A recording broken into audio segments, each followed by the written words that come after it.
Welcome to the fourth episode of the Machine Learning at HZG seminar.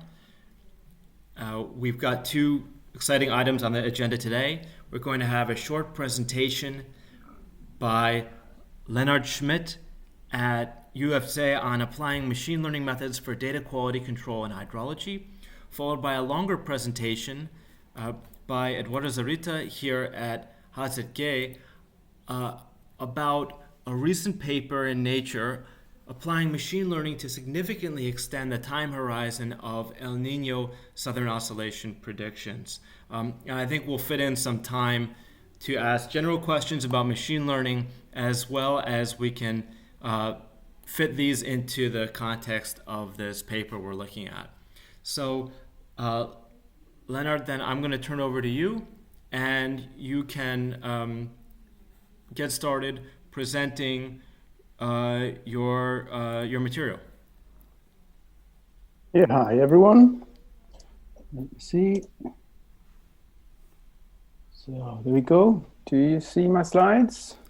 Yes, let me just make sure that we've got this on YouTube as well.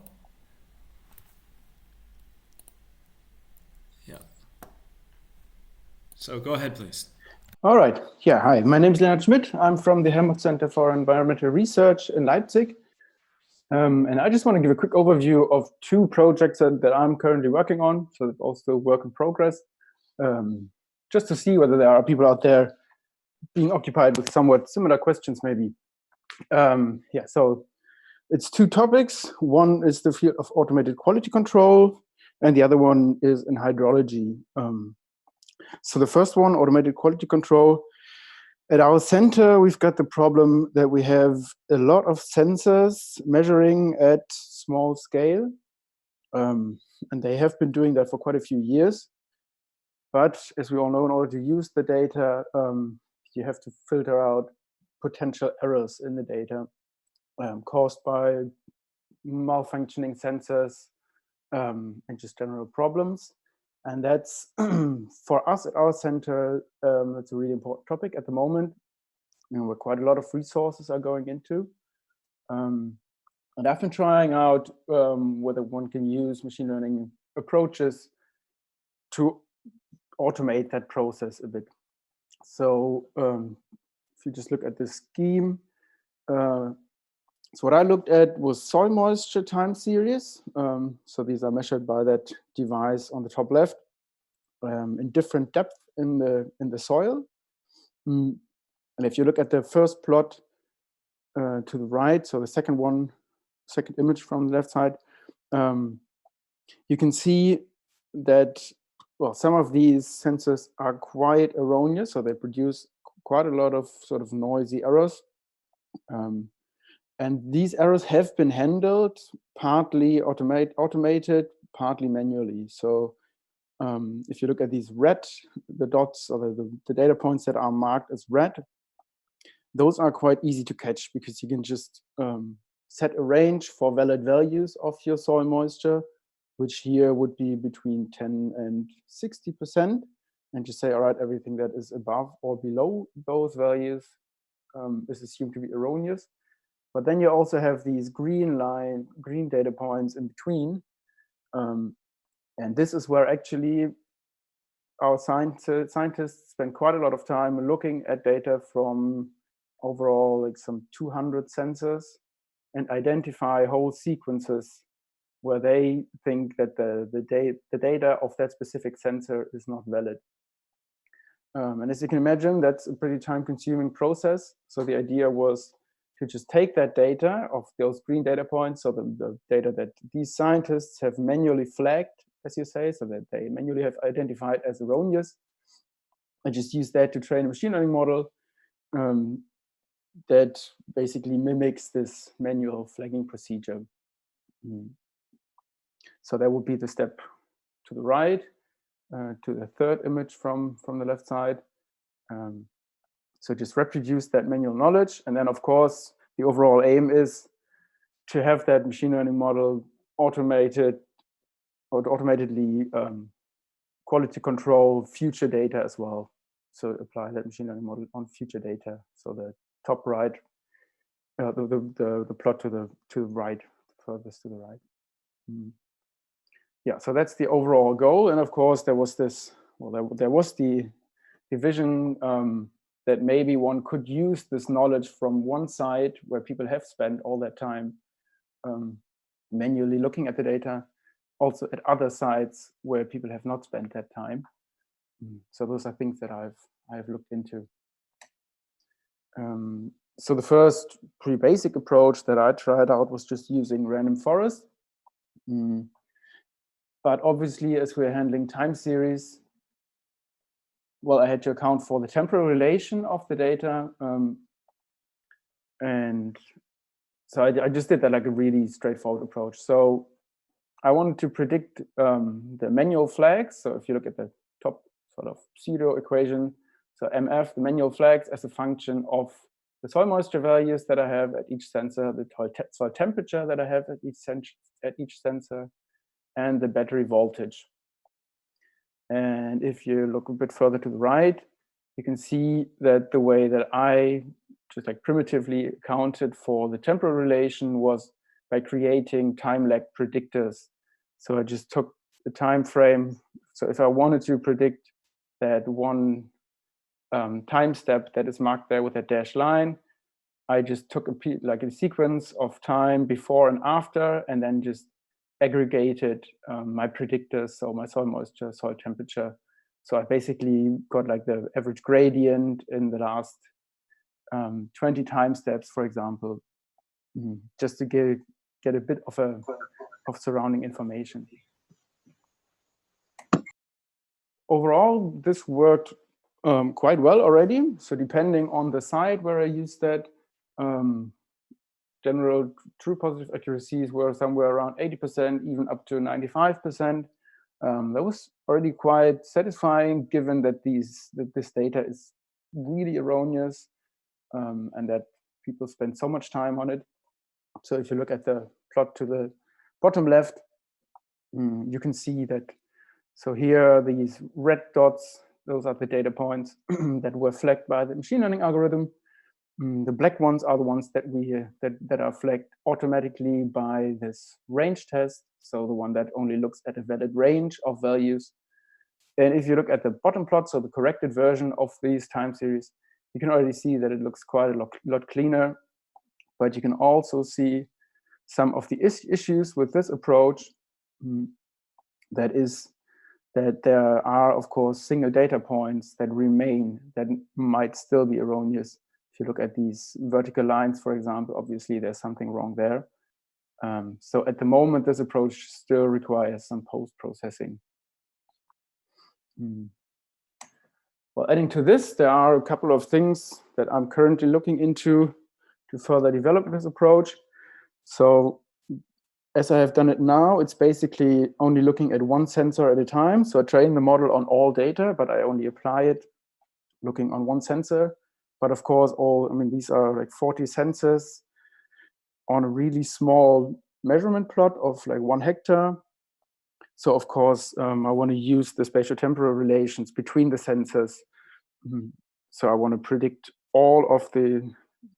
So I want to flag all of these sensors at once in order to be able to consider cross relations between these sensors as well.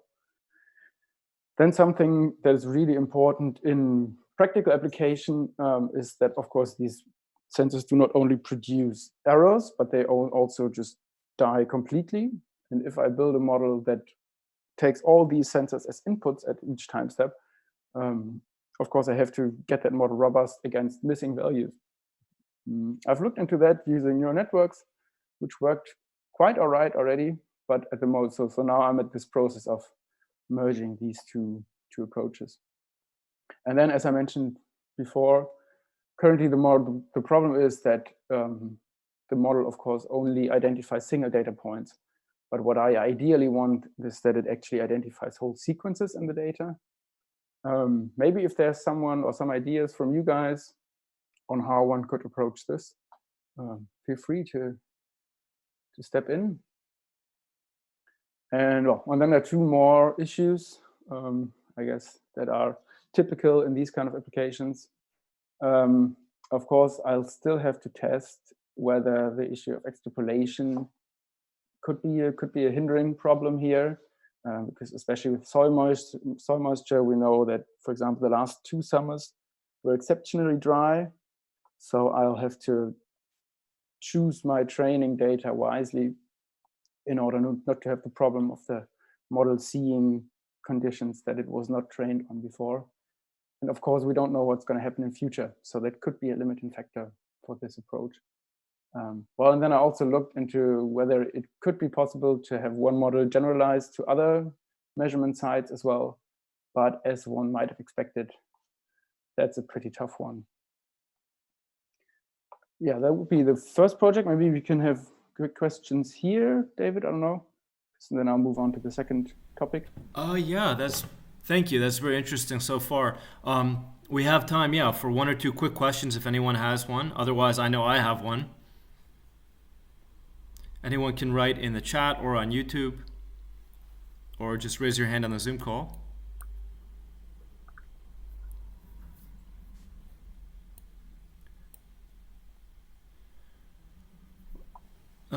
I have one question, which is, what is causing these errors in the sensors?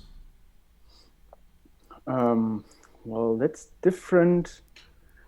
There are different reasons. So the most prominent one is sort of fluctuations in the battery voltage, because those run on batteries.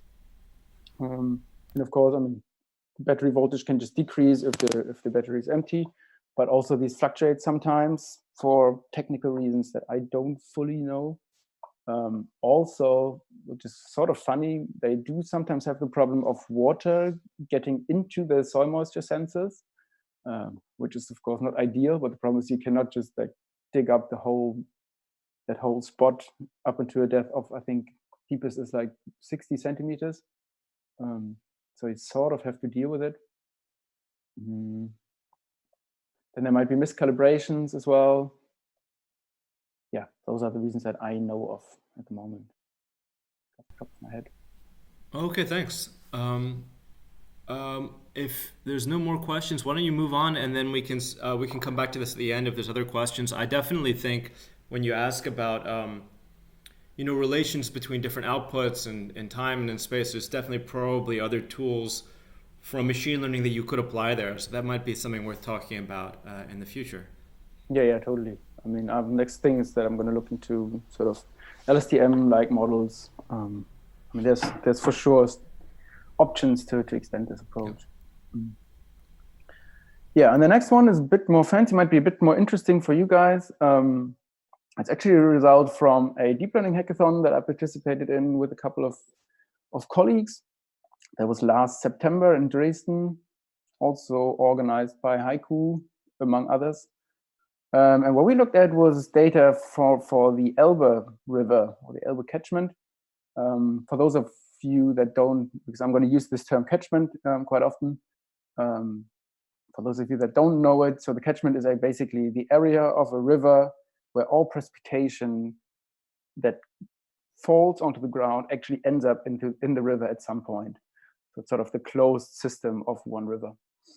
So we looked at the Elbe catchment with the aim of predicting stream flow, so the volume of water at each time step in the Elbe River.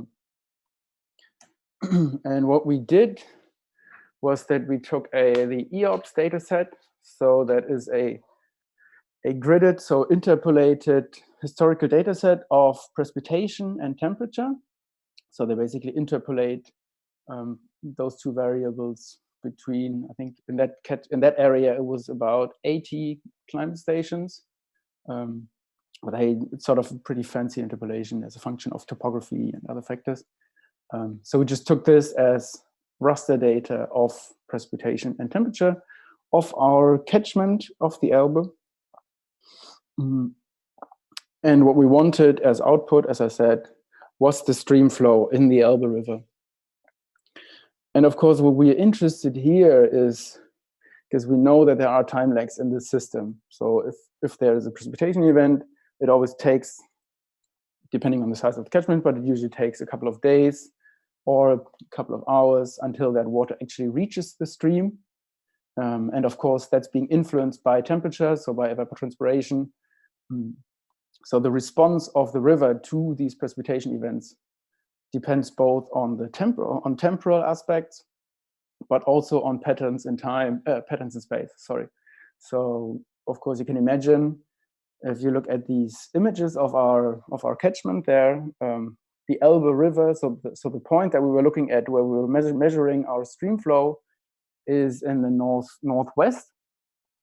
And you can imagine that if there's precipitation in the southeastern corners of the catchment, of course, those have a sort of a longer effect on the stream flow. So it takes longer for the water to actually reach that outlet. And also that effect is attenuated because there's much more soil, much more processes along the way until that water actually reaches the stream. So it's both spatial and temporal patterns that we know that are relevant to predict the stream flow. So that's why we settled on a convLSTM structure to build that connection between our inputs and outputs. Just to the data, so we had 26 years of daily mean values for each of these grid cells, which were about 300 grid cells that were filled. And of course, our output was a time series. In addition to that, we implemented uncertainty quantification of both aleatoric and epistemic uncertainty. So the aleatoric part was following a Bayesian approach, where you basically estimate a standard deviation, which can be which is assumed to be the standard deviation of your inputs, but you actually estimate that in your loss function. If someone of you are interested, or probably you've already come across that paper, but I've linked that in the presentation as well. And then pretty commonly, in order to account for epistemic uncertainty, we use dropout during inference time to get an estimate of the variance of our predictions. And then we had a baseline model, which was just a normal LSTM, which did not account for the spatial patterns, but only looked at mean values across the whole area. So that only mapped the temporal lags in the data. And also we had a pretty renowned physical model to compare to. And I mean, as most of you guys know, these physical models, they work on grids as well, and are pretty costly to parameterize and need a lot more input data. So it was sort of interesting to see that our deep learning model pretty much gave predictions of similar accuracy with only those two inputs. So that was already quite interesting. And you can also see the uncertainty bands. I guess you can't really differentiate between between epistemic and aleatoric in the screen share. But that seemed like, that methodology seemed to work for now. As I said, that's like really work in progress, so it's still to be evaluated further. But those were sort of the preliminary results. Also looking at scatter plots. So we took the concordance correlation coefficient as objective function to compare the physical model and our model.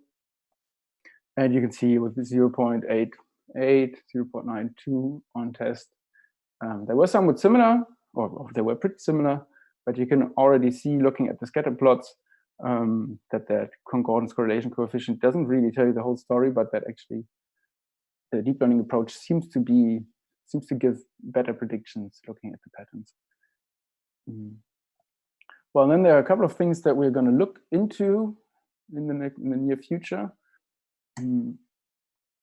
So that was just like trying around different model architectures, different time windows that we account for. Well, of course, we still have to do like a systematic hyperparameter tuning.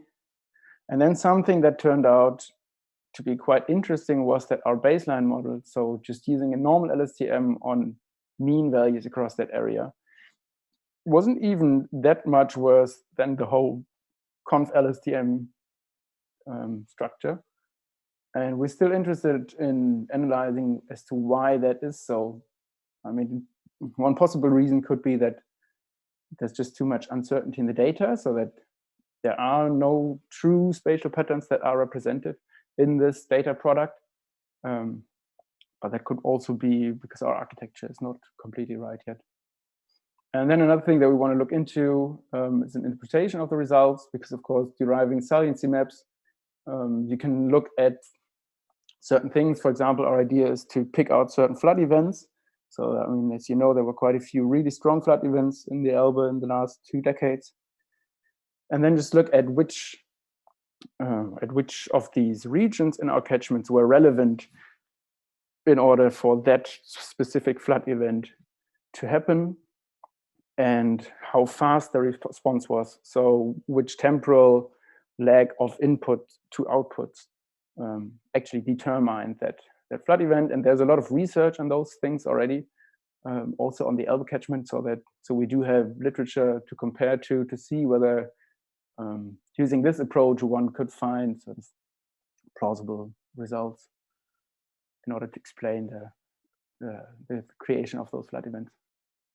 And then, of course, moving more into an operational setting would be interesting to get real-time remote sensing data, say radar data, maybe even only of soil moisture. I'm not 100% sure what there is out there to use, but I mean, if you want to think of it as an operational forecasting system, of course, it would have to rely on some real-time raster data. So that would be another next step.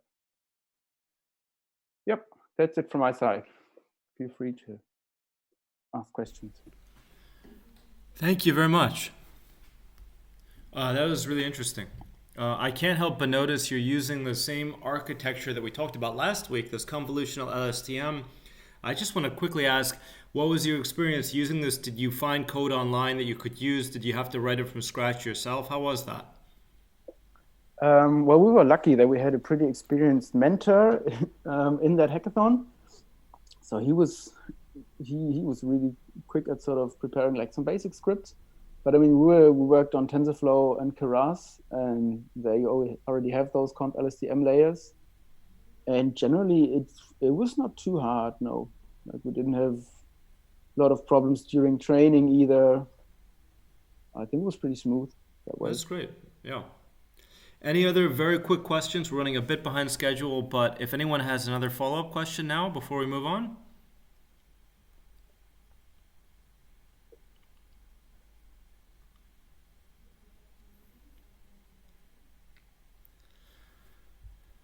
Okay, so then I think we're going to get to our discussion of Ham et al. On the ENSO. I am going to turn it over to Eduardo, if you want to take over the screen sharing, and you can start on the presentation of this paper. I think it would also be good if someone has a question about a basic concept as we cover them, about training data and validation data, or how convolutional layers work, or something like this, then just raise your hand, and then Eduardo, if you want to just stop and call on them, take the question, then we can kind of fit that in somehow.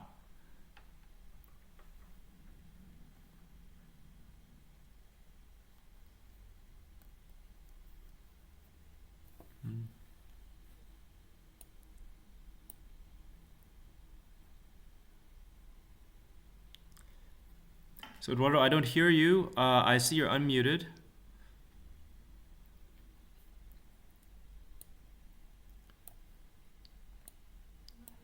There can be some technical problems with you have to set your audio input source sometimes. I hear something.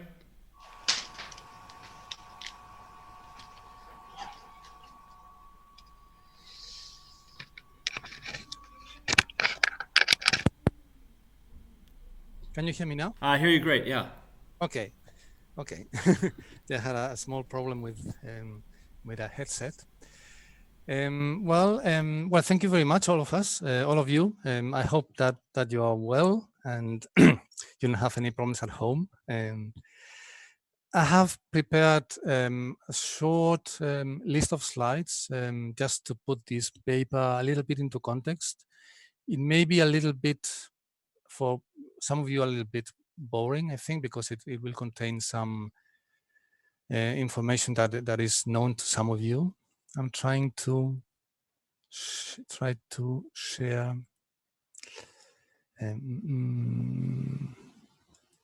find, yeah, okay. No.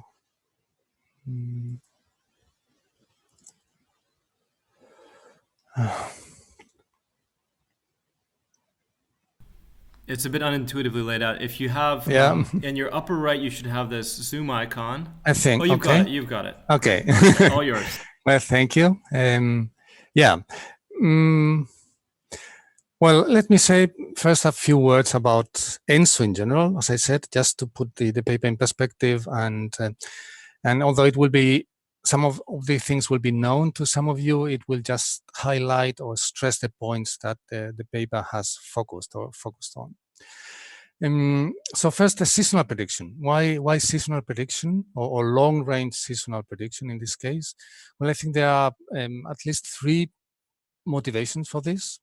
One, actually, you can see it in the current situation. So imagine that instead of a health crisis as now, we may have some sort of persistent climate anomaly, like a droughting during over several months, or a season that contains a lot of storms. So society and people will ask climatologists, how long is this going to last?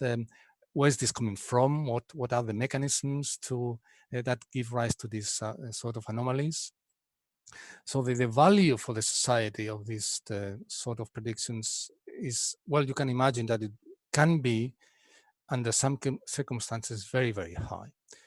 Another point for seasonal prediction, I think, is actually you can learn a lot from the climate system itself. So we are used to focus on very long-term predictions in the climate research, at least 50 years, 100 years. And those predictions, well, some of them are true, some of them are more uncertain, but they cannot be really validated. The seasonal prediction, in contrast, can be validated. It's a different problem. It's a different type of prediction. So climate predictions on the long term are based on, or most a prediction of the effect of external climate forcing on the climate, whereas seasonal prediction is mostly a prediction of the internal dynamics of the climate system. But nevertheless, if we are able, or we would be able to get a correct seasonal prediction, for instance, will be the next winter colder or warmer than today, or the next summer warmer or wetter than normal, that will give us actually a lot of confidence about our understanding of the climate system itself.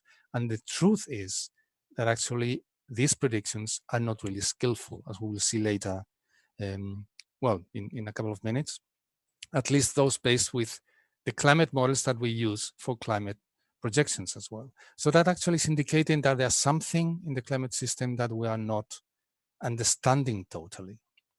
That may be relevant for climate projections, or maybe not, we don't know, but it's something that we don't know. So ENSO. ENSO is actually the major... Eduardo, I'm sorry to interrupt. Yeah? Should we be seeing slides yet? Well, I'm showing the first slide. I'm not seeing anything. Maybe, is it possible you're sharing a different window or monitor? No, I'm now starting with the first slide. Okay, apologies. Go ahead. Okay, yeah, sorry. So the ENSO is the most important mode of climate variation seen globally, and it's mostly a sudden appearance of sea surface temperature anomalies in the tropical Pacific, as the left panel actually is showing. So at some point in time, mostly in the boreal winter, in December, January, February, the temperatures in the tropical Pacific start warming rapidly. or cooling, but let's start in the case of I'm still seeing a black screen, sorry. I think other people in the chat are also seeing a black screen. Okay, let me do it again. Yeah, now it's good. It's good? Okay. Yeah. Okay, so it was actually the problem that I'm over the full screen. Okay, I'm sorry. No problem. Okay. Well, if you, as I was saying in the left panel of the slide, you see a typical warming of the tropical Pacific that happens every 5 years or so, usually in December, January, February, so in the boreal winter. And the right panel shows a time series over time, over the last 30 years or so, of these temperatures. So there are some ENSO events highlighted here in this figure. I hope that you can see my pointer as well, my mouse. Is it true, David? Yes, we see it. Yeah, okay.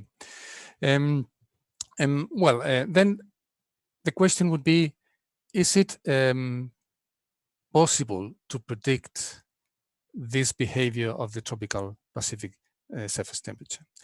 The reason is that, well, this type of phenomenon, the ENSO, has a wide, a global impact. And this slide tries to summarize a little bit the climate impacts that occur with this sudden warming of the tropical Pacific occurs. For instance, in North America, we have some warm anomalies over Canada, also warm anomalies over Southeast Asia, and South America, of course. There are also hydrological anomalies. For instance, here it's a wetter climate in the southern US and also over Africa. So these impacts of ENSO are truly global. So that will be a real benefit on predicting the state of the tropical Pacific over time. Let's summarize a little bit what we know about the mechanisms that give rise to these events. So this is just a very, very quick summary about how El Niño, or the ENSO, actually is produced.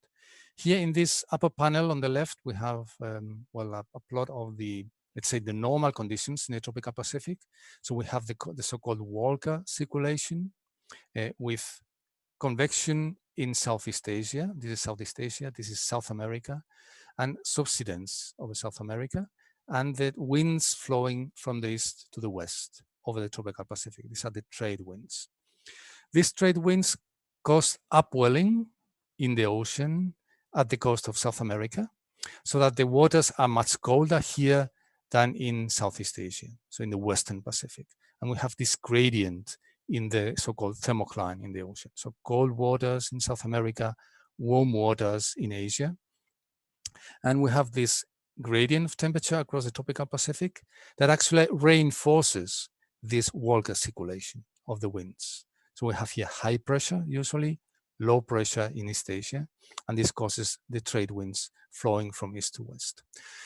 So during an El Niño phenomenon, actually it is triggered, for instance, by a slackening of these trade winds that may be caused by any other reason. This weakening or slackening of the winds then caused a weakening of the upwelling, and this weakening of the upwelling usually leads to warmer temperatures at the South American coast. And this, at the same time, reinforces this slackening because the pressure gradient across the tropical Pacific is reduced. And these mechanisms that, well, this triggering that started at the beginning with a weakening of the trade winds is reinforced over time, over the following months, so that at the end, we have actually a very weak gradient of the temperatures of the tropical Pacific, then actually a weak subsidence and a weak convection over Asia. This explains to some extent the climate impacts that we saw in the previous slide. But the most important thing is that this warming of the tropical Pacific, especially in the Eastern Pacific, but also in the Central Pacific. The conditions for La Niña will be roughly the opposite, so that actually you could see these events, El Niño and La Niña events, as a bimodal quasi-stable state of the normal state. So the normal state will be roughly like a mean, but you can consider that this mean state is unstable. At some point in time, it tips towards ENSO conditions, and some other points in time, it tips towards La Niña conditions. Okay, so as I said, it's interesting to, or very important actually, to try to predict the triggering and the evolution of these events. So a typical ENSO event that starts basically in April, something like that, is where you see the first signs of a weakening of the trade winds. And that grows over time, over the following months. And by the end of that year, so December, January, February, then we will have a full-blown ENSO event. That ENSO event then will tend to fade away in the following year, so that, let's say, in summer or of the following year, then we will return to normal conditions. Usually, there are other type of events that last longer. Some of them may last shorter, but it's just a typical evolution. Can we, well, we can see this type of behavior here in an observed time series. Here in red are the sea surface temperature in the tropical Pacific as recorded in the last 30 years or something like that. And then you can see these peaks occurring normally in December, January, February, and they note the ENSO events. You can see that they occur not regularly in time, something between 4 and 5 years. But for instance, we have here a period with very little ENSO events or very weak. And before, at the beginning, well, the first half of this period, in the 70s and the 80s, we had actually a succession of very strong ENSO events that have not, well, occurred until actually recently. Can models predict this behavior? So we can take a climate model and just initialize a climate model with observed conditions at a certain point in time, let's say April, 1st of April of some year. Can we predict the evolution of the tropical Pacific sea surface temperature over time? And actually the answer is not very well. So this plot shows a comparison of, different GCMs, different climate models that have been used to predict the state of ENSO. So initialized at some point in time and then left to run freely over a period of several months. And then this prediction can be compared with actually the observed sea surface temperature. So it's a sort of hindcast prediction. And actually we can see that, well, the models, this is the correlation skill. So the correlation between the observed average sea surface temperature and the model average sea surface temperature over several decades, over 30 years, I think. And then you can see that, well, the models do a fairly job until, let's say, 7-8 months, something like that. But actually the correlation skill then fades away or falls rapidly after 12 months, after 1 year. And this is what is called the predictability limit or the predictability wall. The models actually are not able to predict well the onset of the event. So in April, when in observations the wind tends to slacken and to weaken, and ENSO events then starts to develop, the models have a hard time to predict that triggering. And if they don't, then of course the following or the ensuing development of the tropical Pacific temperatures is not really well predicted by the models.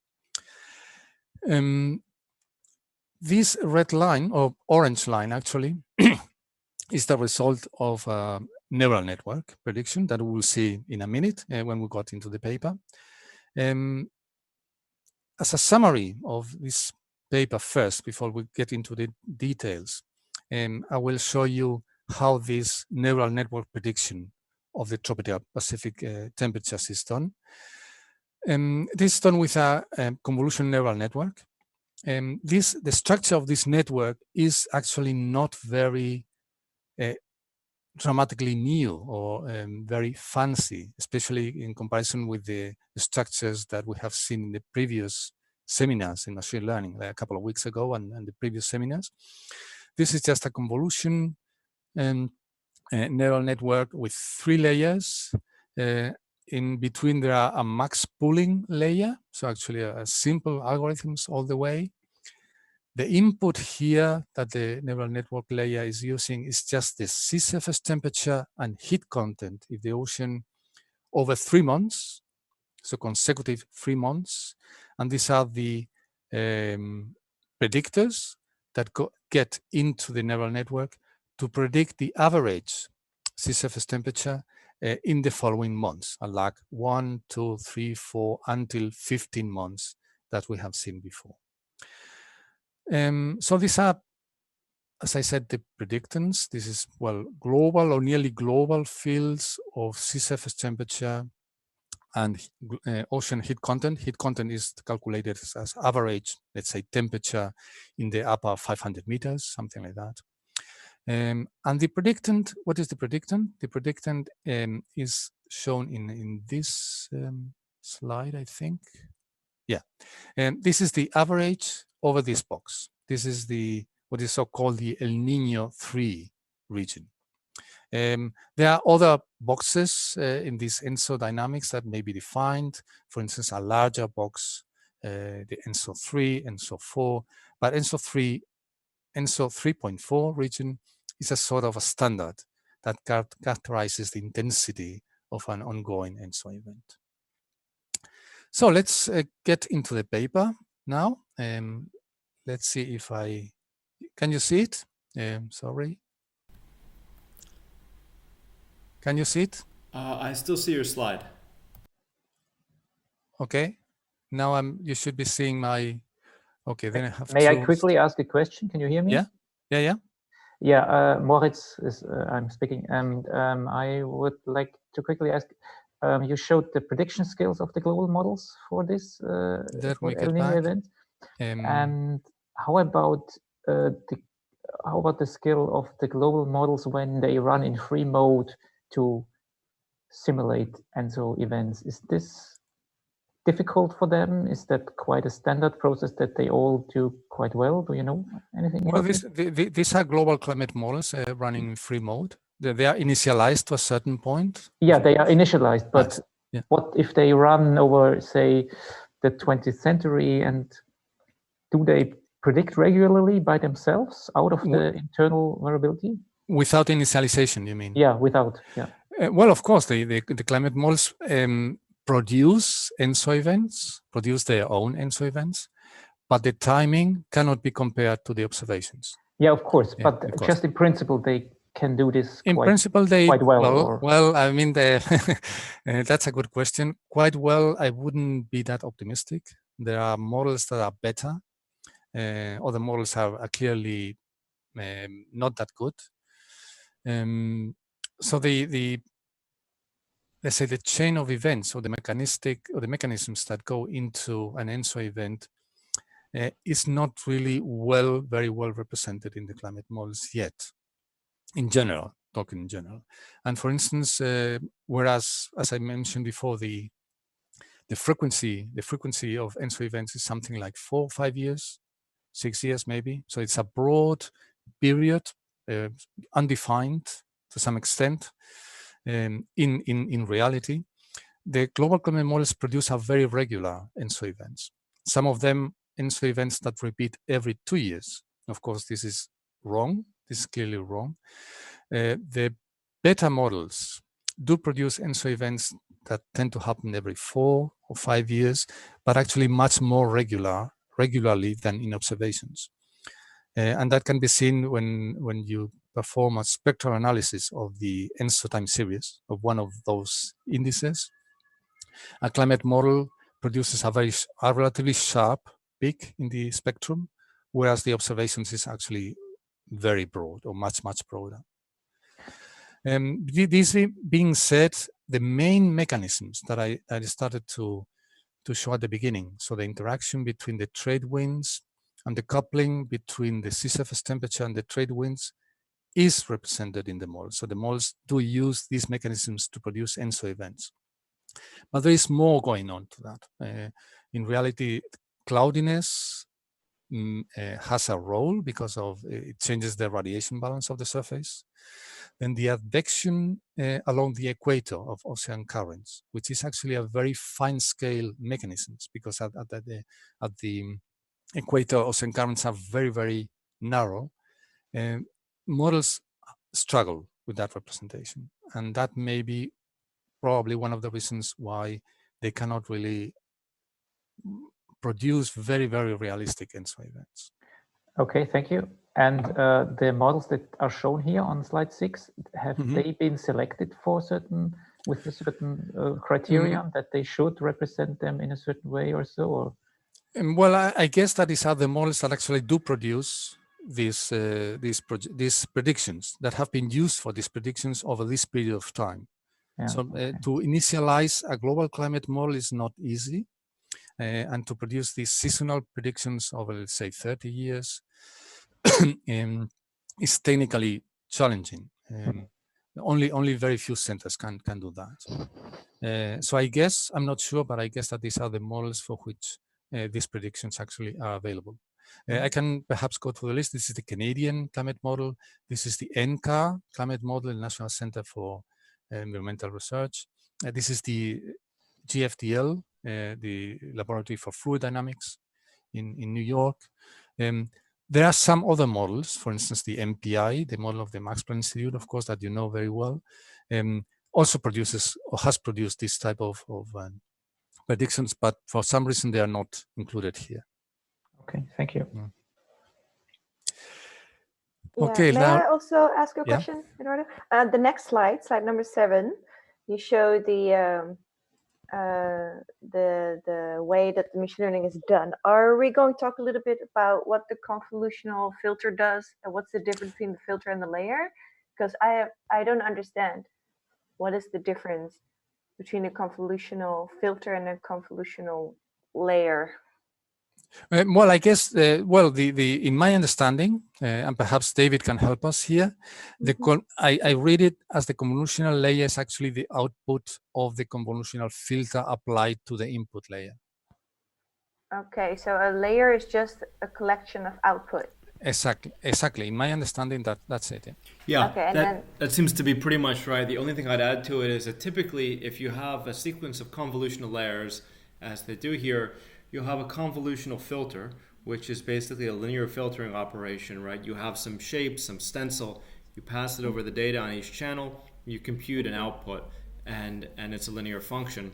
It's a convolution, hence the name, right? So it's like you're moving this data around, and you're moving the convolutional filter around each neighborhood of the data, calculating a local dot product. But that's not the only thing that happens between convolutional layers. You also have, in addition to these convolution operations, which operate on a whole neighborhood of values around each point, you typically have a nonlinearity, which could be a threshold, or it could be a hyperbolic tangent function, as it is in this paper. And these nonlinearities are applied to each value individually. So by combining these convolution operators, which are local in space, and these nonlinearities, which operate point by point, then by stacking these up, you can get very expressive networks, which can learn very complicated input-output relationships. Okay, thanks. And then the difference between a convolutional layer and the MP layer? The MP, I think, Eduardo, you touched on this, right? This is just max pooling, which just basically decimates the data, takes every nth point on each axis. And this is a pattern we've seen in a lot of architectures. You start with a small number of channels and a high spatial resolution, and as you move deeper into the network, you increase the number of channels while decreasing the spatial resolution. Right. It's to reduce the data per channel. Right, because otherwise, if you keep the same resolution and increase the channels over and over, you're going to run out of memory or have to do a lot of computation. Although they don't really increase the channels many times beyond the first time. Okay. Okay, thank you. Maybe so just one quick question. Maybe, I mean, isn't this a pretty similar problem to the one that I presented before? So wouldn't a convLSTM be even more suited because it also accounts for previous time steps? Well, that's certainly possible. They're only going a few time steps back, right? They're only looking at 3 total time steps. So it's questionable whether the LSTM would actually, it might pay off, it might not, because it introduces a lot of extra parameters, gating variables. So there's a certain overhead to using it. So definitely in the limit of using many different time steps, you'd want to use an LSTM or a similar recurrent network type structure. If you only have a few, then it's usually an empirical question. So it might help. It might not. This is always very tricky with these cases where, you know, they have, even though they have their CMIP data, they have only a small amount of real data to train on, historical data. So in these cases, you really have to try out different architectures, and there's always a trade-off between more expressive architectures and then those that use fewer parameters. All right, thanks. Okay, perhaps I would add a short comment here because we are talking about the structure of the neural network. What the authors in this paper did actually, well, they constructed 4 different networks with slightly different parameters and different dimensions of the layers. And then they took the average of these 4 for their predictions. I think that is just an heuristic approach, just to get rid of some, well, the errors that always occur. And they claim that actually the average network produces better results than each of the individual networks. I found this interesting because it's an approach that actually is done also in modeling. So with in physical modeling, I mean, not neural network. When you take an ensemble of models and then calculate the average for your projections and predictions, very often it turns out that this average is better than the individual models. There has been some discussion in the statistical community why it is this. Well, this happens. The usual explanation that actually you are averaging out errors will be the intuitive explanation. It's too simple, so there are more than that on this. What I don't know if that explanation that occurs in the model world also applies here for the neural network world. That I don't know, but I wanted just to say this short comment. Oh, I heard something. I was just going to briefly respond to that. I Okay. also found this very interesting and unusual, and I don't have a clear answer to your question. I would just add 1 or 2 little facts about how this is done in machine learning. It's more typical in machine learning, instead of taking the average, to try out different architectures and then take the one which gives the best validation loss. Just as you kind of choose when to stop training or adjust your learning rate, you can choose the architecture which gives the best validation loss and then apply this one to the test data. The other thing to mention here is that they're actually measuring sort of 2 kinds of ensemble effects. One is the difference in architecture. But even if they kept the architecture the same and just did random initializations of the neural network weights which were different, you'd get an ensemble that way as well, and that might actually give you the same result. So it may just be that they're overcoming the randomness in the initialization of the network. So it would require a little more explanation to know which is actually the important effect here. Okay, yeah, that's interesting. Mm-hmm. Well, if there are no further questions on the slides, then I will try to share the paper if I'm able to. Okay.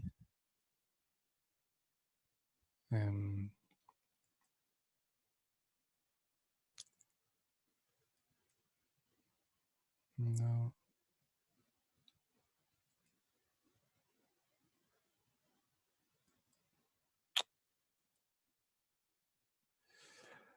Well, I don't, let me, no.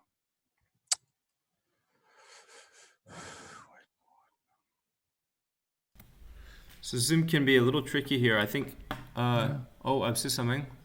Are you seeing something? I just saw some terminal window. I think I see resizing a black window. This is a little. I think sometimes you can share either the window or the monitor, and I'm not sure which one will work better.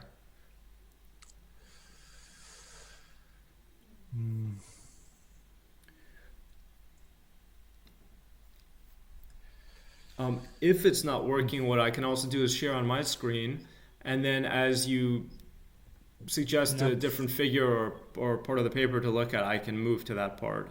Yeah, actually, I have. Well, I had some annotations in the. Oh yeah. On the paper. Let me try. So there's.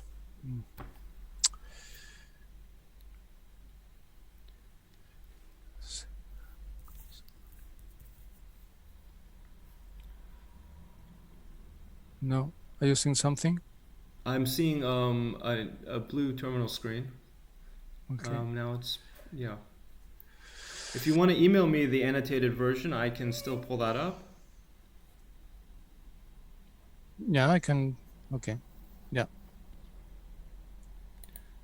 I will do this some best. So it will take just Sure. Sorry for that. No problem. Just a couple of minutes. I think this is nice. We're capturing the informal atmosphere of a real seminar, as it might happen in person. I'm going to start sharing the original PDF while I wait for this email. How do I do this? Yes.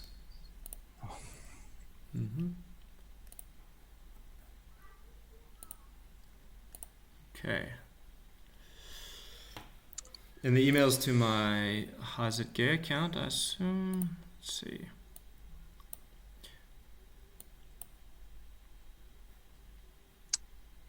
No, we can see that. Yeah. So this is the unannotated PDF. But Edward, if you want to give me instructions on how to display this and move around, I can follow them. No, well, actually, it's a bit. Okay. Oh no, as you like. We can use this annotated version as soon as it comes through.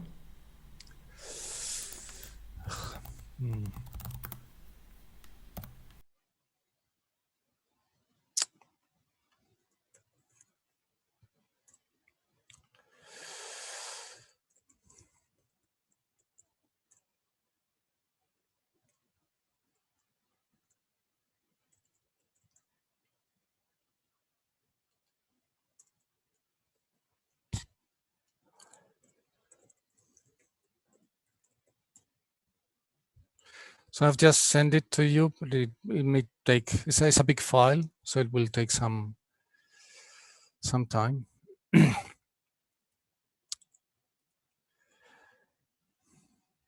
Why actually is not?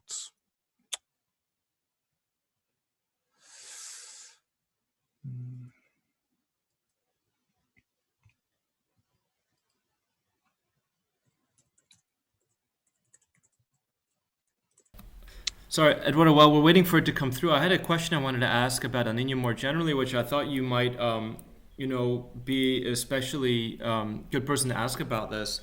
So El Niño is this really interesting, I mean, the whole ENSO is this oscillation, irregular, but kind of on a time scale of a few years. You can see ups and downs. I'm curious what, if anything, paleoclimate proxies have to tell us about the history of the ENSO. Well, yeah, there are a lot of paleo reconstructions of ENSO based on proxies.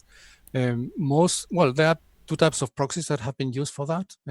One is, of course, the tree rings located in Southeast Asia, in South America as well, and in North America, so that they record the influence, the impact of ENSO.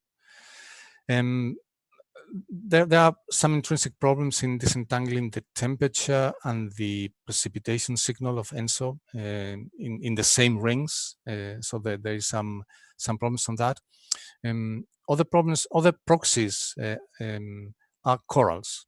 There are a lot of coral records in the tropical Pacific, and they can record also the impact of ENSO, for instance, because ENSO produces more precipitation in Southeast Asia that influences the salinity of the surface water.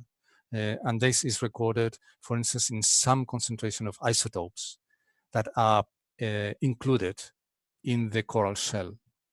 With a little bit of ingenuity and comparison with instrumental record, then you can derive the ENSO index over the last centuries or even millennia with a little bit of optimism for some of the proxies. And well, what they show is actually in the past, so let's say in the farther past, in the Holocene, 5,000-6,000 years ago, the variability of ENSO was smaller than today. And the reasons for that are not clear. They may be, of course, be related to the different insolation at that time, so that actually the gradients across the tropical Pacific, the meridional gradients were different than today, because actually the seasonality of the solar insolation was different. But there is a lot of discussion going on. What are actually the mechanisms and the reason for this change in variability, so in the frequency and the amplitude of ENSO in the past? That, of course, illustrates again that our knowledge of this very important phenomenon is not complete, and that actually reflects on the uncertain projections for the future. They are not clear at all if the ENSO would become, so we will have, for instance, more stronger El Niño events or more stronger La Niña events in the future. Well, thanks. That's really interesting. Especially the coral stuff is something I wouldn't have thought of, but that sounds like a great opportunity. I have this new PDF with the annotations up on my screen. Hopefully everyone sees that. Is that going? I can see it. Yeah.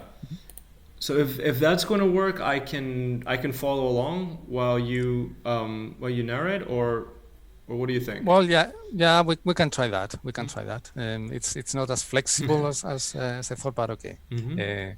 We have to adapt. Well, actually, this is the paper that we're discussing, and I highlighted, let's say, the most important take-home message that I thought would be important for you. As I said, they are training a convolutional neural network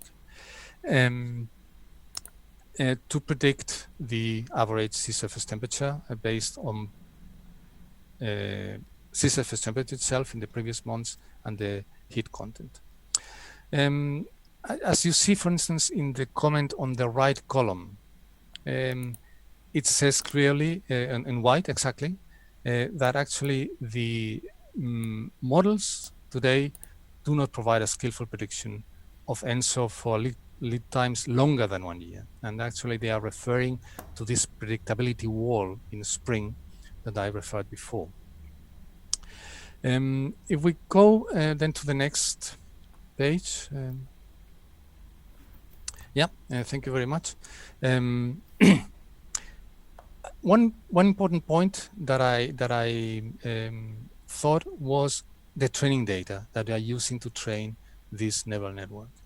So they said the observations that we have, basically the last 100 years from instrumental records, are too short. It's too short to train the neural network. So they used an intuitive approach. Actually, perhaps many of you would think about it. Is just to use the climate simulations for training the neural network. There are a lot of simulations in the CEMIP 5 and CEMIP 3 comparison projects of many models. So there are a lot of data that can be used to train the neural network under the assumption that this training is valid. I mean, that somehow the models are replicating this chain of events that lead to ENSO events. As I said, there are some doubts on it, about this question. On let's say first order, I would say yes, the models are able to capture these relationships, but more in more detailed way, perhaps that is more problematic. So actually, that's important that this neural network, even they used basically the model data to train the network are still able to deliver a better prediction in real conditions, let's say, in the for the instrumental record. They also tested the network in predicting the ENSO simulated by the models themselves. So train using models from all the data and then trying to predict the modeled ENSO simulated in one of the simulations. And the network also did a good job, but surprisingly not as good as with the instrumental data. So that's a little bit surprising, that using the model data to predict the models is worse than using model data, I mean to train the network, to predict the real observations. That is a sort of paradox, but it's not the only paradox that appears in this seasonal climate prediction stuff. This is seen in other setups, independent of the neural network. Even, for instance, when you use ensemble of models for seasonal predictions, independently of neural networks, so I mean just the dynamically based seasonal predictions, the models are better at predicting the real world than at predicting themselves. And this is a paradox that is no explanation for that. Nobody, still it's not known why this happens, but it's surprising that this also happens in this neural network setup. So there are connections to other parts of the seasonal prediction world that may need some understanding, and perhaps understanding what's going on here, that may give some clue about the dynamical predictions. This is what was written in the in the right column, almost at the bottom. This is the comment in yellow that I read aloud now. The models are also good in predicting the model ENSO index in some of the CEMIP 5 models. But actually the correlation is, so the correlation skill is about 0.5 for lead times of 1.5 years. When we saw that actually for the instrumental record, this correlation is a little bit higher. So I think we can move to the next page. Yeah. One important aspect, although perhaps not as important as predicting the magnitude of the sea surface temperature anomalies themselves, is to predict the type of ENSO events. I didn't mention that at the beginning, but I can summarize it now. There are different types of ENSO events. What some of them are called Central Pacific events. Some of them are called Eastern Pacific events. There are some other type of events, for instance, ENSO Modoki and so on. So that actually reflects the tendency of the events to appear in certain areas of the tropical Pacific, either in the Eastern Pacific or the Central Pacific. And the evolution of these events is characteristic. So that means that when a Central Pacific ENSO event starts, then the evolution of the sea surface temperature is a little bit different than when an Eastern Pacific ENSO event develops. So it's important to try to predict which type of ENSO events is going to be triggered, is going to be developed. That would also perhaps help to obtain better predictions, but also to understand the system as well. So these authors in this paper tried also to predict the type of ENSO event, not only the sea surface temperature anomalies. Well, with using also convolutional neural network. Sorry, I have to drink a little bit of water.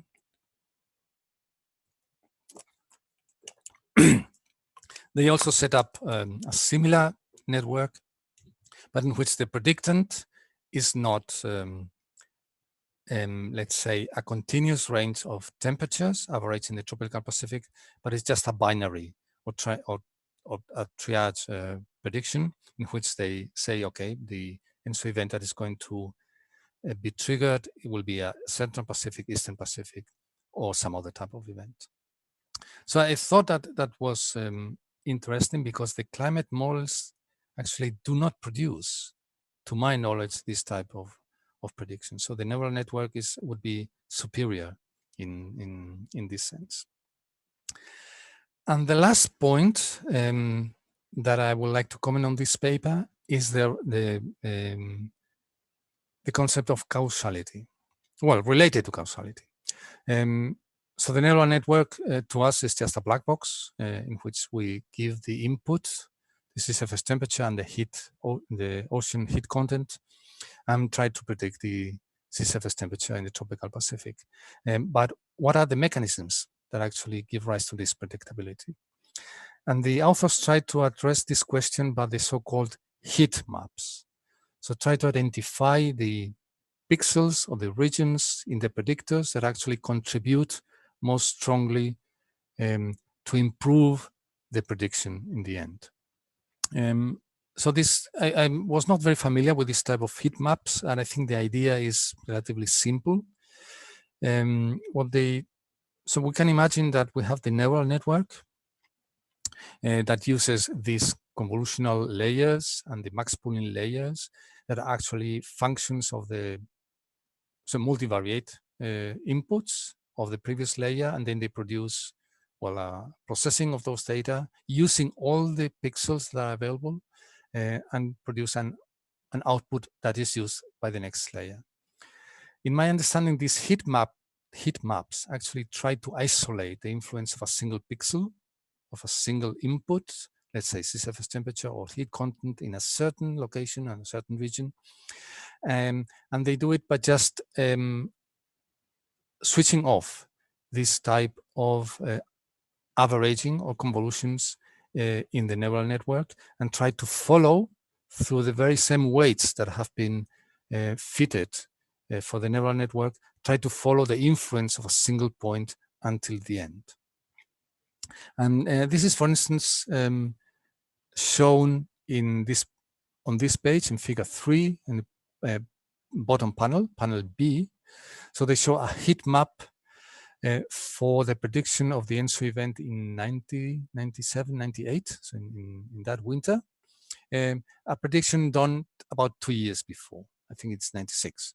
So in that situation, they try to identify with the frozen in neural networks that have been trained already for with all the data, they try to estimate what is the weight that each pixel carries to the final prediction. And well, this panel is a little bit difficult to interpret. So as you can see, the regions are not very well resolved. They are broad regions, but basically, well, they say that for some type of ENSO events, the Indian Ocean is playing most important points. For other type of events, actually the Western Pacific is playing a major role. I had a bit of problem with this type of heat maps, and perhaps we can discuss it then in a couple of minutes. In my understanding, there are other methods that actually can address better this issue of causality. What I call causality, for me, that would be to identify the regions, the pixels in this case, or the features in the predictors that are actually more important for a certain type of prediction. And the methods that I was more familiar with were methods in which actually they are implemented in the opposite way.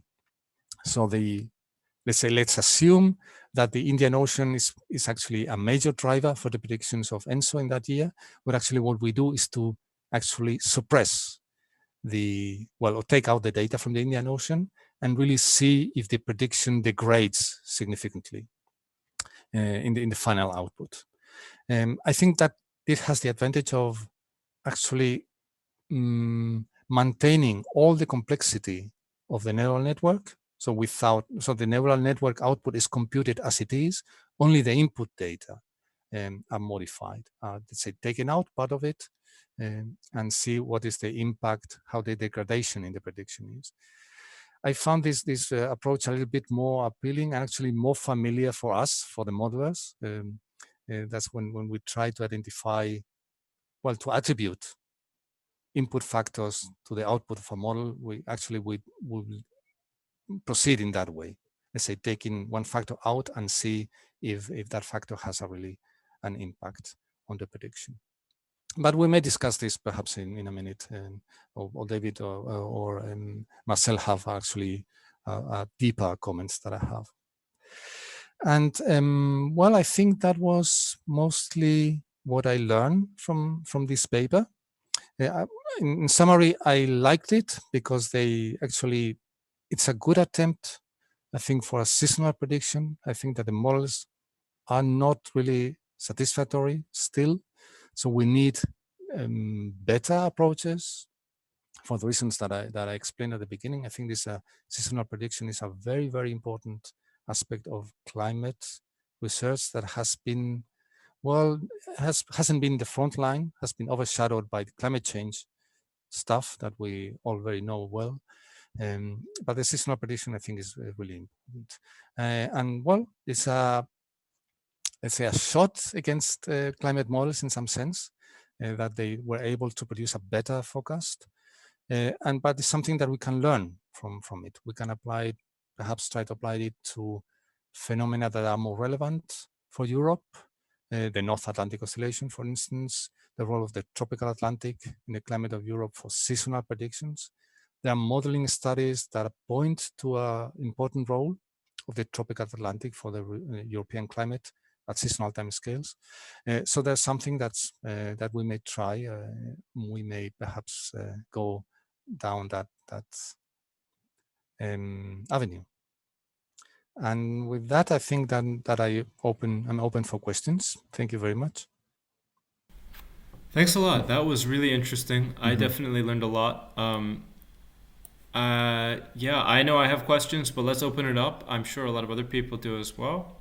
So you can raise your hand, or I guess just chime in if there's not too much chaos on Zoom, or if you're one of our beloved lurkers who just hangs out in our YouTube chat. I can see there's at least 9 of you right now. Feel free to type a comment, sign it, or make it anonymous.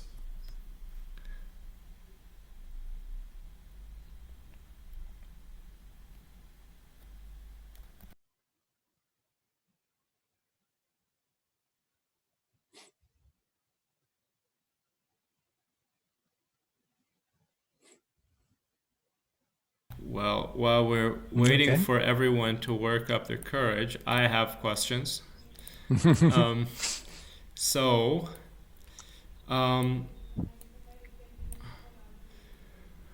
a little uncertain about how the predictions were done using these classical climate models, these numerical models based on differential equations and updates. So I get that it's a very technically demanding thing to do, but can you just explain a little bit what the steps would be? Because there's some sort of data assimilation process to get the model into a state reflecting all the data up to some time point, and then you let it run forward in the future. But how does that work?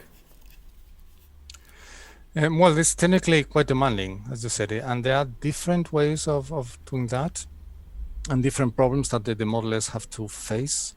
Well, basically, there is a sort of, let's say in general, data assimilation to bring the ocean state to the partial observations that we have, because the observations that we have actually are not global. They are very gappy.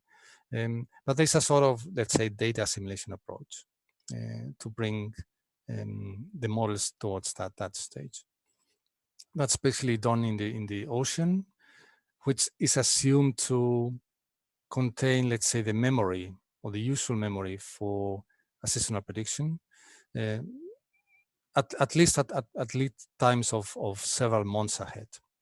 So the atmosphere will adjust to the state of the ocean in just 30 days or something like that.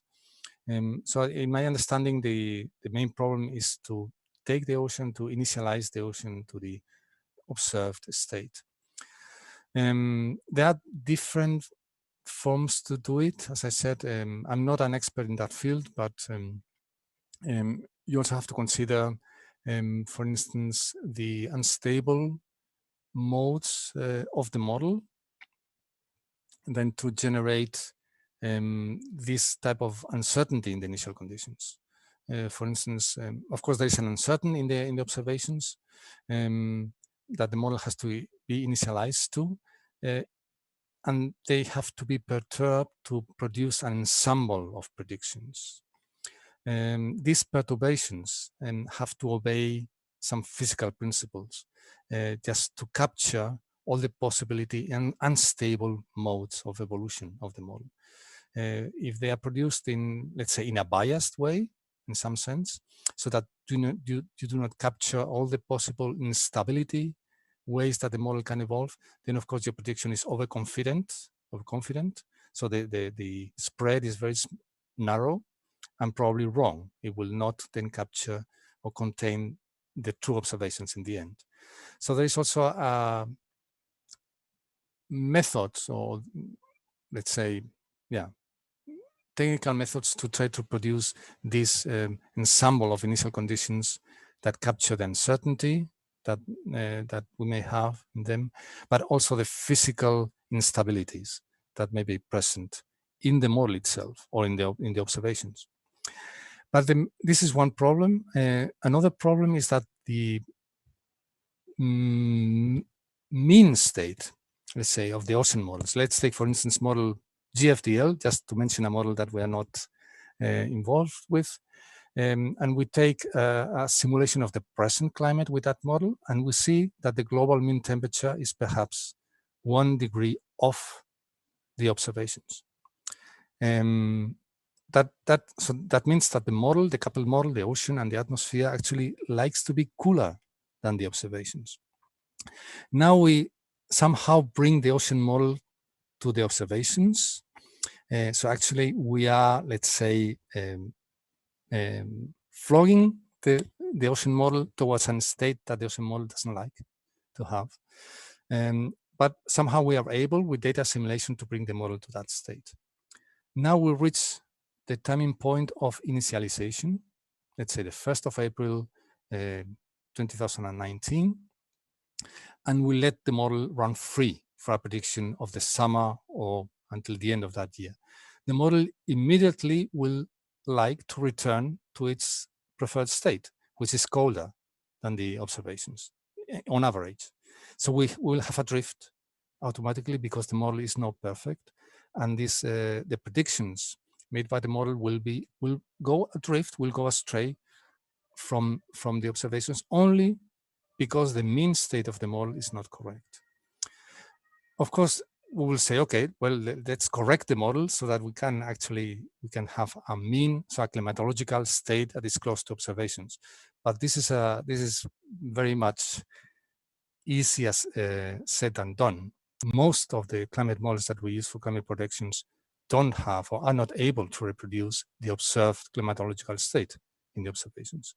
That's why we always use anomalies. So we compute in the projections, so changes between, let's say, the model state when we double the CO2 concentration minus the state of the model when the CO2 concentrations are as present. And we take this difference. But you seldom see actually an actual evolution of the temperature, of the model temperature over the 20th century and continued over the 21st century, because that would be, compared to observations, very often 1 or 2 degrees off. And that's actually a very unsatisfactory feature. And that actually is impacting also the seasonal and decadal predictions. Well, that's a whole other host of issues I hadn't even possibly considered. This is, so there's a lot of issues that you have to think about when doing this. Well, one thing that I was thinking about was, I pulled up extended data table 1, and this is for the training data, not for the predictions using these other models, but just the training data. You see they range from 1 to 5 ensemble members. So I'm wondering if they do a prediction using one of these models. And of course they don't predict with all of these, they predict maybe with some small number of them. How many ensemble members are there in this prediction? And is it maybe the case that they could actually get much better results if they were willing to do a bigger ensemble? Actually, that is one of the discussion points that I had in my last slide that I didn't show. But actually, it's a very good question.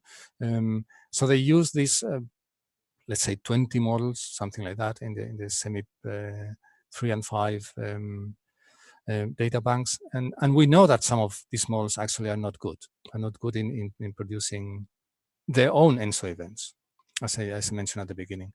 So the one strategy would be actually to select or pre-select the models that are considered to be better, and people know actually which models are better than others in simulating something similar to ENSO in reality.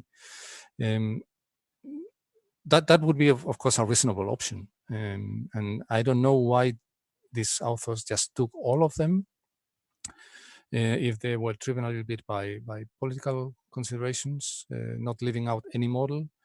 But of course that's a very good, would be a much better strategy, and that's what I actually also included in that slide. Actually, we know, if we have to be honest, we know that there are 2 or 3 models that are actually much better than the others in simulating ENSO. HADSIM3, I don't think is here, or the successor models from the Hadley Center. MPI is, of course, well, I'm not saying that ironically. MPI here in this sense is better. So actually, I would have taken these 2 or 3 models that are better than the others. That's great. It's nice that we can show some, local pride in what's happening in Hamburg, as always. Lennard Schmidt, you have a question. I just had one question. Maybe I didn't fully get your criticism, Eduardo, regarding the heat maps that they produced. So the way that I understood it, it's this basic sort of saliency map approach, where you backtrace through the network to get the input that would have led, or that led to your actual prediction. What did you suggest, or what was the approach that you would have liked to see more? Perhaps I didn't explain that clearly. So the approach that they, and David, correct me if I'm wrong here, the approach that the authors use, these heat maps, actually is a forward, in my understanding, a forward method. So they, when you take the full neural network, so you use all the weights, all the convolutions, and all the machinery of the neural network that has been fitted with all your data. To produce a heat map, you actually focus on one of the pixels, and then and you forward that signal through the network until the end. But in that steps, you cannot consider the input of the other pixels. So there are some averages and some convolutions that are actually switched off, in my understanding. I think that's about right. I would distinguish between 3 similar but not quite the same approaches to figuring out how your inputs affect your outputs. So the standard approach in machine learning is you use gradients. You look at all the inputs, the raw inputs, which of course would be much higher resolution than this heat map. And you say, okay, if I make an infinitesimal perturbation to one of my inputs, so to every pixel and to each of the 3 time delays and to the heat content of the upper ocean as well as the sea surface temperature, for every one of these different inputs, if I make a perturbation, how does this affect my predicted output of the 3.4 index, the sea surface temperature in this place north of Tahiti on the equator? So that's one way. Another way is what Eduardo suggested earlier, which is you do non-infinitesimal perturbations. So you take some part of the inputs, you remove them, or you replace them with climatology data or something like that, and then you can see the effect. And then there's what they did, which is a little different. And to take an analogy to these catchment basins around the Elbe, right? They've structured their network in a similar way in that you have all the input pixels and all the channels, and then they start to flow together. The number of the spatial resolution decreases due to the max pooling layers as you go deeper into the network. So as we go deeper in, we go from 72 by 24 down to 12 by 36, down to 6 by 18, and So basically you have what in machine learning is called a receptive field, but it's very much like if you imagined a tributary flowing directly into the Elbe, you'd have several smaller streams flowing into that, and as they get smaller and smaller the further you go upstream. So basically each one of these squares here is taking all the information from all the input channels, that is the sea surface temperature, the upper ocean heat and the different time delays, over a spatial region and kind of combining it. And this is not true of every network, but for the specific network architecture they use, they have this catchment basin type topology where information flows into broader channels and fewer number of these channels. And then what they're doing is they're looking at the last layer, so the last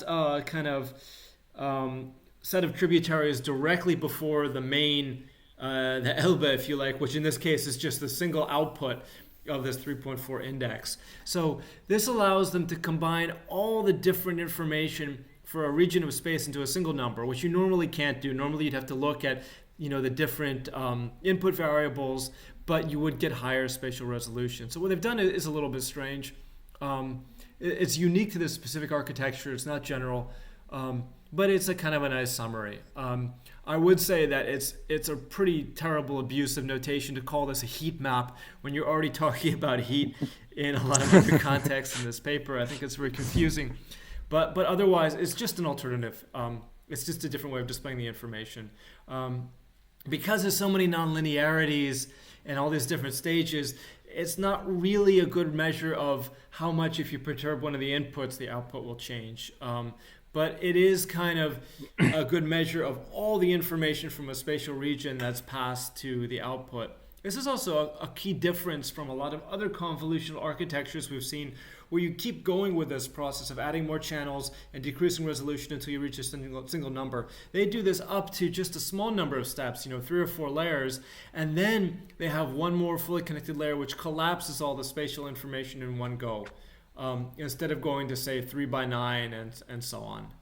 So this is just a unique aspect of the particular architecture they used. I know, Tobias Weigel also has a question in the chat. Yes, hello, can you hear me? Yeah. Oh, okay, now probably better. Yeah, so I have a sort of high-level principle question. So the observational record is not long enough, so that is the reason why they start to use the model, the simulated model data to sort of for synthetic ENSO events. And here I'm wondering about the methodology. So I've heard a comment back at the Helmholtz AI kickoff actually from someone, I don't remember who it was, who said, well, isn't this kind of dangerous because there is all of these it could be sort of a circle reasoning sort of, right? So here I'm wondering, well, is this a concern or not? Because if you're using synthetic data from simulation runs, that is and these data bring with them the model error, and then you're using that in combination with actual observational data to make a prediction. So is there some kind of principal problem? And from also what Edu, what you explained a couple of minutes before, I'm now thinking, well, it's something to consider, but probably not a big concern, because the models don't predict currently ENSO, right? They just simulate, and there are ENSO events, and the model itself, so a CMIP model is per se not a model to indicate yes or no there is ENSO a couple of months down the line.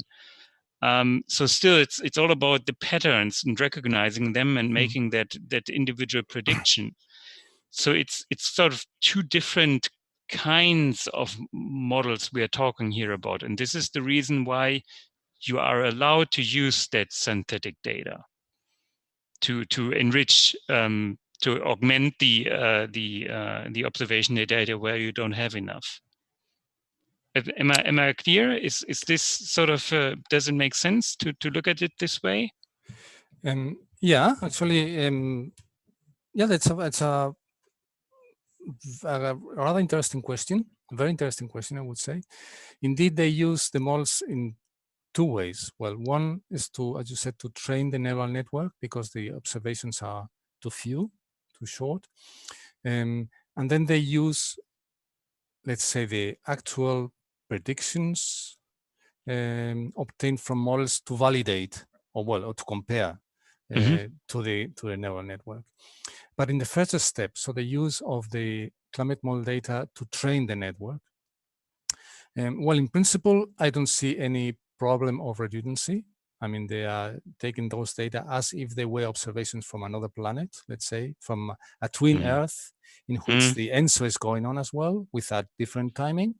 But you can use those data, I mean, to train your neural network, if it is done in a consistent way. Of course, you have to take, for instance, the predictors, the ocean heat content, and the sea surface temperature in the 3 previous months, and try to predict the sea surface temperature in the tropical Pacific of the same model and in the same run. So let's say 6 months later. And then you take another model, another model, and you concatenate all those data to train the neural network. What I think it cannot be done is to average, for instance, those models, or try to use the ocean heat content of model A to predict the sea surface temperature of model C 6 months later. That would be wrong, of course. But I'm pretty sure that the authors have done it, let's say, in the consistent way. And then. Yeah. And it's not a problem. So the actual observational data has an observation error and uncertainty. The models have their own model error, and now they are mixing these two. But this is not a principal problem because, well, it's not so relevant, right? So it's the different kinds of errors, but they're still there. Yeah. Well, I think that doesn't invalidate the approach. I think it is valid. I don't see any conceptual problem there. What I would expect is actually that the method wouldn't work, because if you consider that the models have their own error and their own, let's say, way of simulating ENSO, that they are different from observations. So they are not a different planet. Imagine that we have an ocean on Mars, and we're trying to train the neural network with the ocean on Mars to predict, let's say, ENSO on the Earth. That wouldn't work because the mechanisms and the events actually would be different. So that would be my first expectation. This way of doing things will not work. But the surprising thing is that it does work. And actually, that I'm really surprised that even under those circumstances, the neural network is better than let's say, the prediction schemes, the prediction schemes based on models. And actually, as I said, it is even better than when you try to predict the model ENSO within the ENSO world. I think the neural network will have also a skill in predicting, let's say, ENSO events only within the model A, let's say, trained with model A and trying to predict ENSO events within model A. This neural network has still some skill, but that skill is lower than with the observations. That is even more surprising for me. I cannot understand why this is happening, but as I mentioned at the beginning, that happens in other contexts.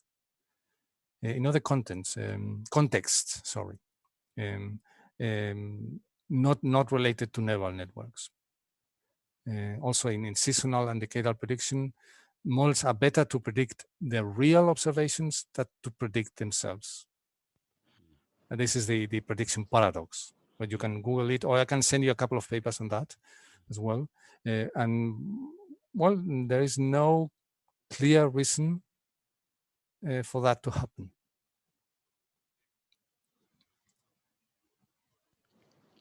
Okay, but thank you for the explanation. I see.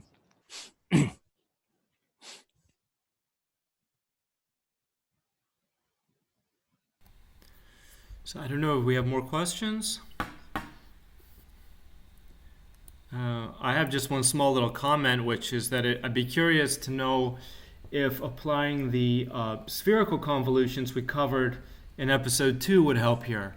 They seem to be using a standard latitude-longitude grid, and that maybe the fact this induces distortion, so the size of their convolutional filters is changing as they move around the globe. Although I understand they only did include data from 60 north to 60 south. Yeah. But maybe there's some gain to be made there. Yeah, I guess so. Yeah. So in my understanding, this architecture, this neural network architecture is not fancy. I think you would agree with that. That it's not really sophisticated. There are structures that are more sophisticated and could be perhaps to achieve a better result. Yeah, for instance, ones that you mentioned now is the spherical convolution.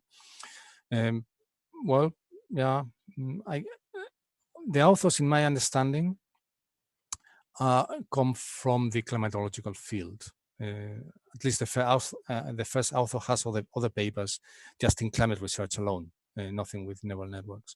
So I guess that actually they are just taking the machinery that they have at hand, but nothing else, nothing more fancy.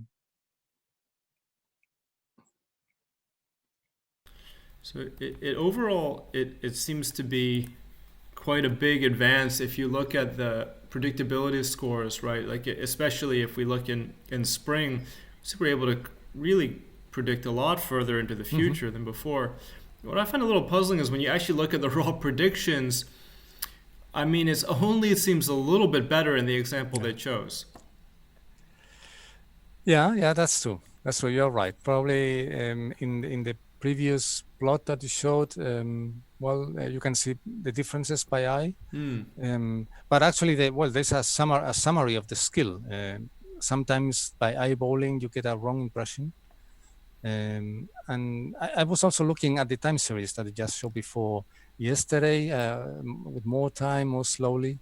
And the first impression is actually there is not much difference in skill, but there must be. I mean, if they calculate the correlation skill, also the amplitude of the CNN prediction seems to be a little bit better than the models. So it's not just the correlation, but also the amplitude of the index itself. That's true. I guess this is also only December, January, February for the outputs, and this is so that would correspond to. Actually, this would correspond to this top. So this is actually where they see the least difference. So they were very gracious in that they showed the cases where the difference is smallest, but they're still doing pretty well. Yeah, but perhaps we should mention that to predict the sea surface temperature, so the Niño events in December, January, February, from data, let's say in September, or something like that, it's not that difficult. There is then, in those cases, the ENSO events is already developing. It's a little bit, let's say, if I might say, they're trying to, to predict an event that is already developing. So that actually you know from experience what's going to happen, more or less. A much more difficult problem is in February to predict if in December of that year you will have an ENSO event or not. That's really much more harder problem. So that's a 10-month delay. Harder. Yeah. So that would be roughly here, which is where they start to see a slightly lower correlation skill. Okay. Yeah, and perhaps one of the advantages of this type of analysis, in my view, would also be not just the prediction itself, so the naked prediction of the ENSO index, but really to understand what mechanisms are behind triggering in April or so an ENSO event or a Niño event or nothing at all. What is happening in the deeper ocean? It would be actually very helpful to identify the regions in the Earth system, I don't know where, that actually drive then the tropical Pacific into that one direction or the other. Then independently of if the prediction then later is perhaps completely right or a little bit way off, but it's just the prediction of the event itself 1 year before. That would be interesting. Yeah, that is quite interesting. Yeah. Mm-hmm.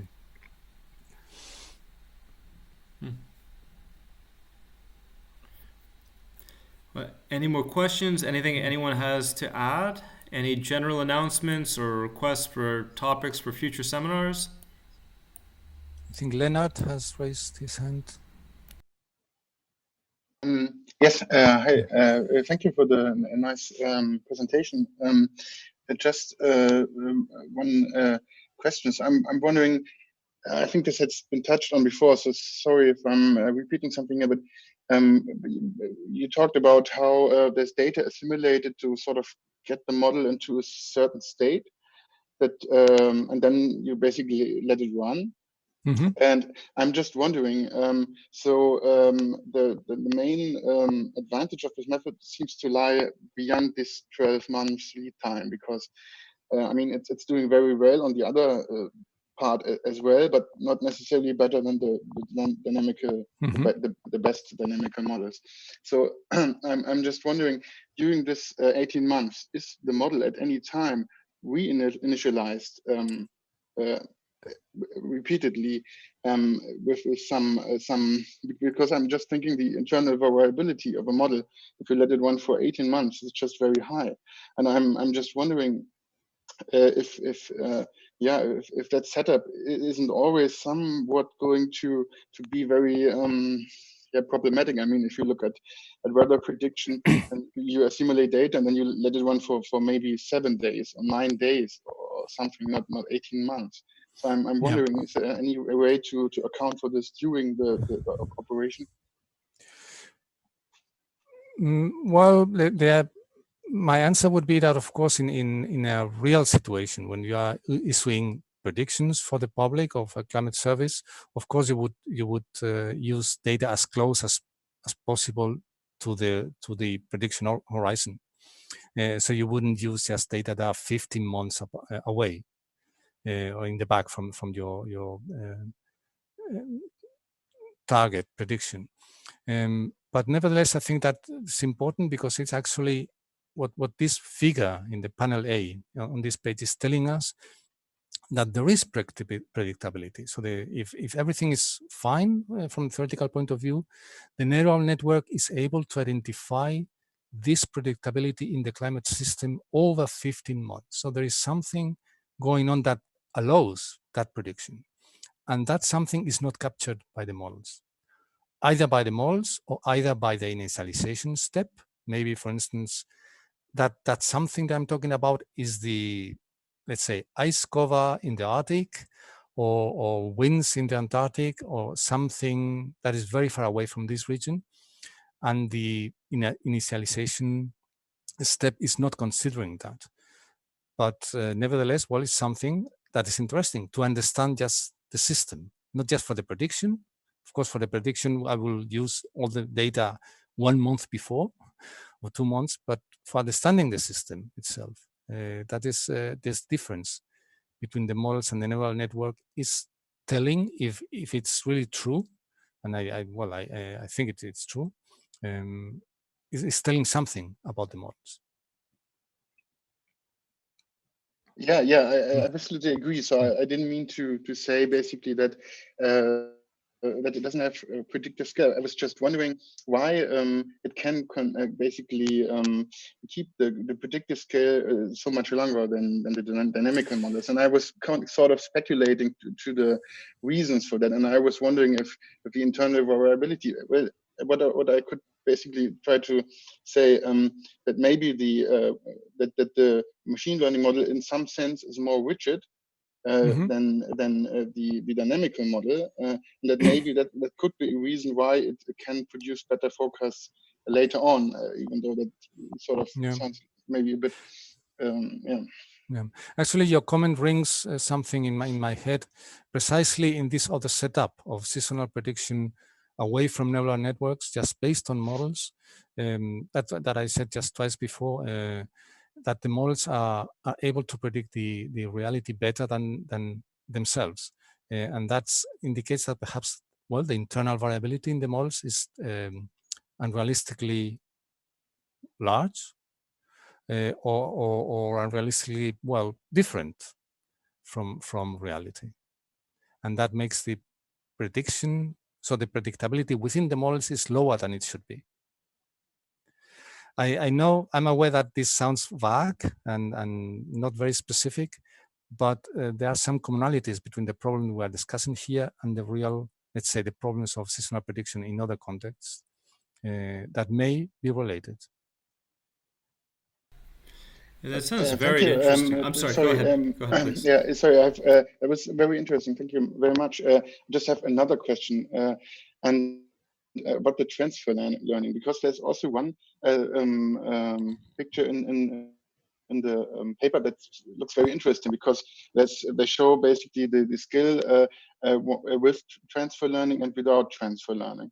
And what I found very interesting is that there's a sort of a large dip in the prediction quality in the first year when you don't use the transfer learning, and then later on both versions essentially have pretty much the same skill. So I was just wondering if you have an idea why the transfer learning would be more helpful and more relevant in the beginning, when the greatest improvements that this method yields are basically later on in the 12 to 18 months. That's where it really outperforms all the other models. Thanks. Well, yeah, that's a good question. I have no answer. I guess that also it's difficult to address, because the models are, the ensemble of models of these SEMIP5 and SEMIP3 models is wide. So it's difficult to, I guess that it will be difficult to find an explanation for why this transfer learning may have that type of effect, given the variety of climate models. Yeah, it's a good comment, good question. I don't know.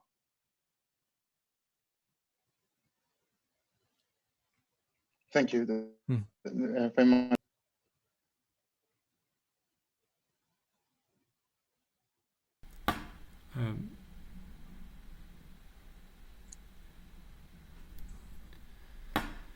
So do we have any more questions? Are we about through the paper? I think this was really interesting. Thanks a lot, Eduardo. This was, I think, a good explanation of the machine learning, but also I know I just learned a lot about the background of the climate science, as well as some of these issues you just wouldn't come across. I think the question of this predictability paradox is really fascinating. I may ask you if there's a nice review on this or something. Maybe we can post this in the YouTube description later. Yeah, sure. Yeah. I can send you something. Yeah. Yeah, so thanks a lot. Thanks to everyone for participating. And I guess we'll see you all in another 2 weeks. Okay, thank you. Thank you.